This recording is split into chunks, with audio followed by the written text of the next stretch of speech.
Alright, today we're gonna learn how to do a little bit of basic Arduino programming just to get you started. So first things first is you open up the Arduino program and it'll start you out with a blank sketch. When you get a blank sketch, there'll be two main components, the void setup and the void loop. The setup is basically you tell the Arduino what is going where, as far as components or just even chunks of code, and the loop is more of a what does what. Like this is your meat and potatoes. This is like what you're trying to accomplish with your code.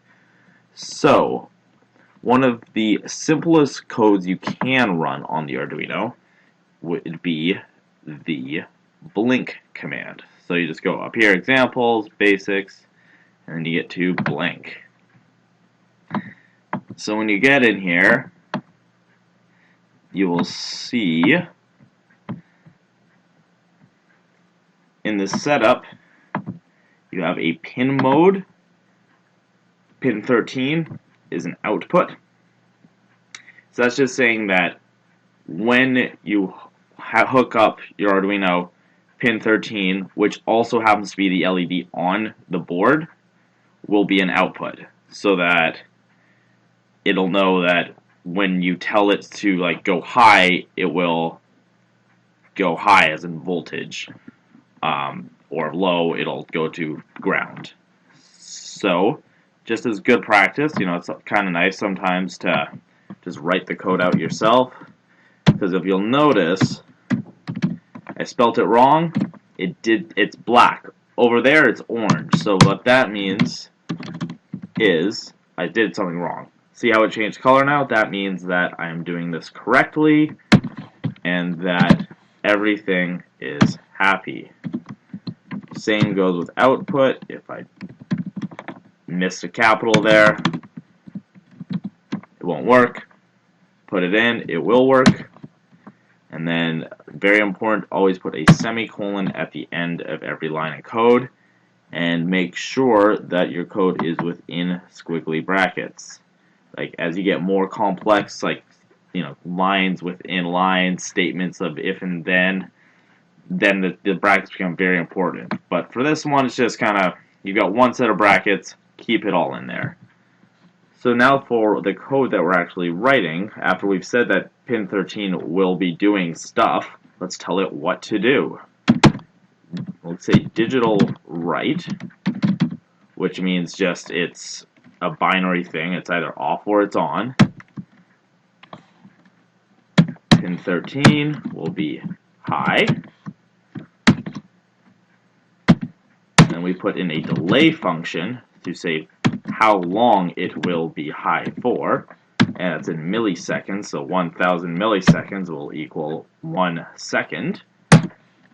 And then after we get it turned on for 1 second, we will turn it off for 1 second.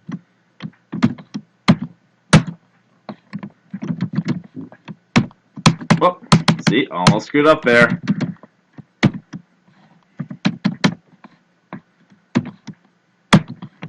Now, if you're ever unsure about your code, like, did you do it correctly, you can go up here to the verify.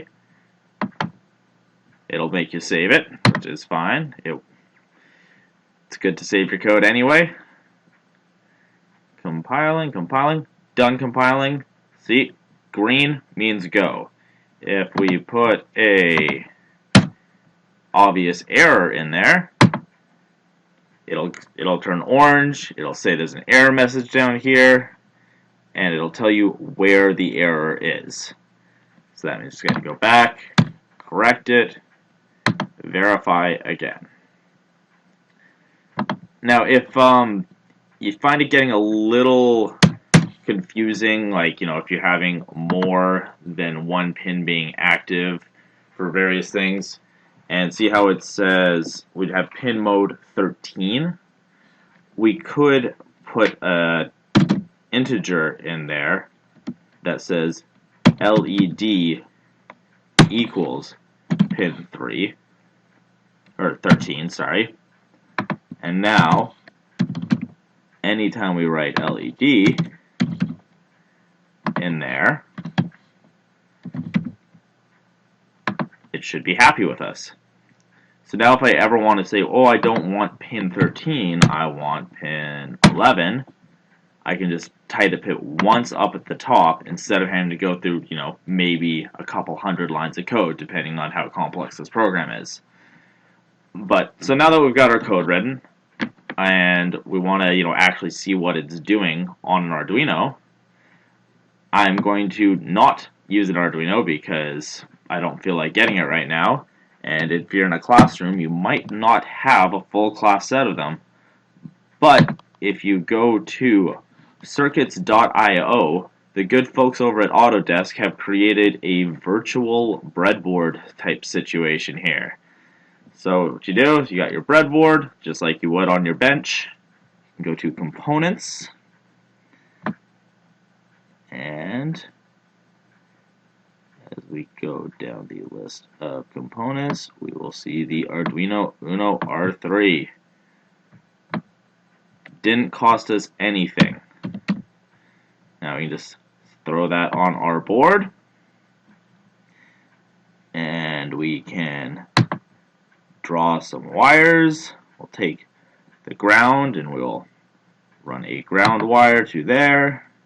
And you know what? I'm just going to be really clever and hook up both of my grounds. And then I'm also going to be clever and hook up both sides of these. But because that is my positive, I will make it red. So we get that contrast. So we go to our code editor here. It'll give you some code that's already there. We don't want their code. We want our code that we work so diligently to create. So we can go like this, copy, go into here, paste. Hey, look, it's our code. So we had pin 11 as our output. So from here, we will go to pin 11. And you know what, let's just put it there. We will make it red. Then, as per the usual breadboarding with LEDs, we will hook up a resistor so as to not blow up our imaginary LED, because that would be awful. Because these imaginary LEDs aren't free, And here, it's actually kind of neat. As much as you spent all that time learning color code, it does it for you.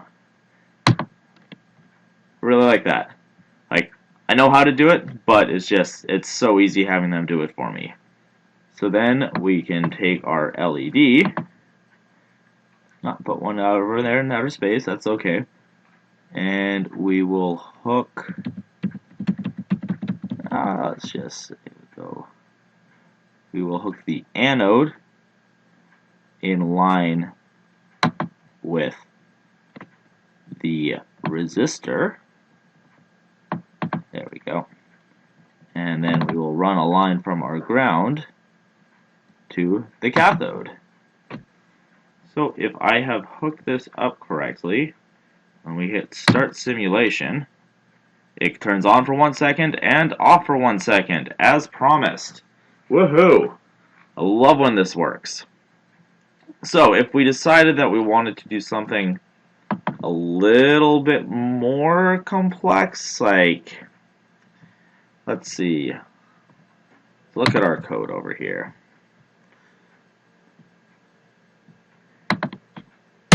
Add another int. We'll have one called LED1 and one called LED2, and we'll put LED2 on, let's say, pin 7.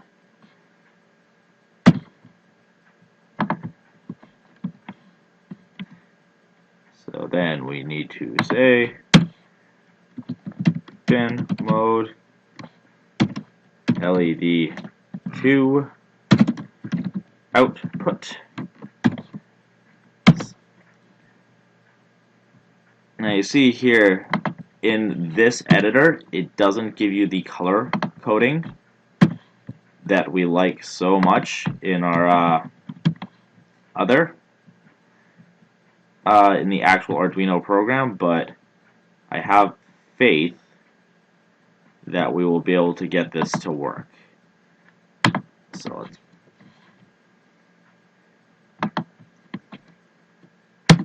say digital write LED 2 high delay. Let's say we'll delay that for 300 milliseconds,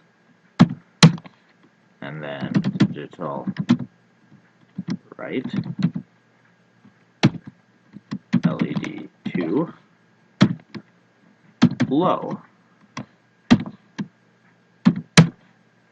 delay 300. So upload and run. That's going to look about the same because we haven't actually hooked up our other LED yet. So from pin 7,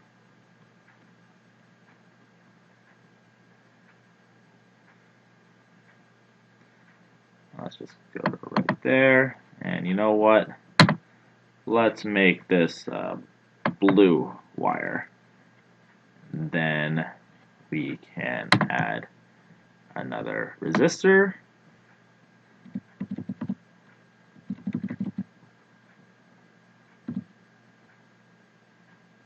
And let's do it on a bit of an angle like that.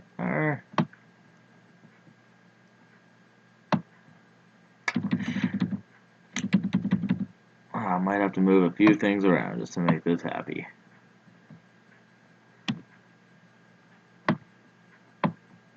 Can't have that lining up, so I will move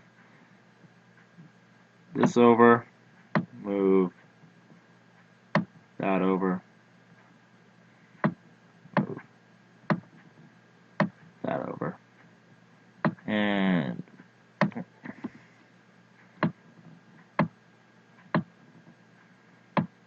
that. So let's take this, LED that, I conveniently placed out earlier because I knew I would need it. And we'll place it here, and just like with the wires, we can change the color of it. So keeping consistency, let's make this one blue with the blue wire coming off the Arduino. And then I can, from here to there, place another ground line, and theoretically, on, off, on, off, on, off, on, off. There we go. Very simple, nothing too crazy, and it's just a great interface you can use for practicing just simple code and testing without actually bringing out the breadboard, bringing out some wires. You just do this all in make-believe land and not make a mess. But that's all I got for right now, so have a great day.